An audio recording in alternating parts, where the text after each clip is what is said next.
Bonsoir et bienvenue sur Afrique Sport pour le journal du soir du dimanche 13 décembre 2020.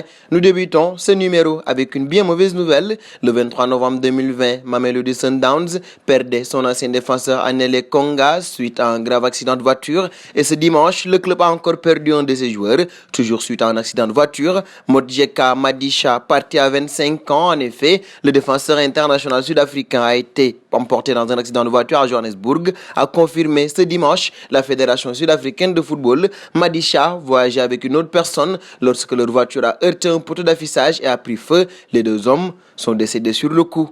Et parlons maintenant de la Ligue des champions CAF.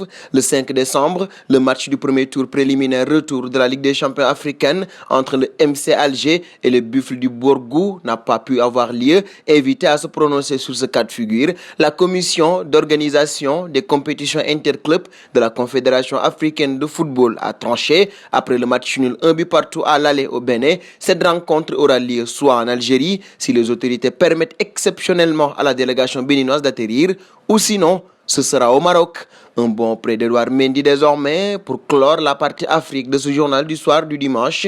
Décisif à plusieurs reprises depuis son arrivée en début de saison, le gardien sénégalais a cette fois plombé Chelsea en concédant un penalty en Premier League contre Everton. Après la rencontre, l'entraîneur des Blues, Frank Lampard, a cependant refusé d'accabler l'international sénégalais. Il est fantastique depuis qu'il est ici et je ne pense pas que ce soit seulement son erreur. La mentalité de l'équipe pour gérer le deuxième ballon en début de match n'était pas bonne, a mis en évidence le technicien en conférence de presse pour absoudre son portier. L'ancien Rennais devra apprécier. Seconde partie du journal avec un fait inédit et choquant. Le domicile de Paolo Rossi aurait été cambriolé lors des funérailles de la légende italienne. Des rapports ont émergé en Italie plus tard dans la journée où Federica Capelletti, l'épouse de Rossi, était retournée dans leur maison près du village toscan de Buccenni pour découvrir que des voleurs étaient entrés par effraction. La Gazzetta dello Sport a déclaré que plusieurs bijoux et une montre Rolex appartenant à l'ancien attaquant de la Juventus de Milan et de Vicenza avaient été pris. Partons désormais aux Pays-Bas retrouver Jan Huntelaar.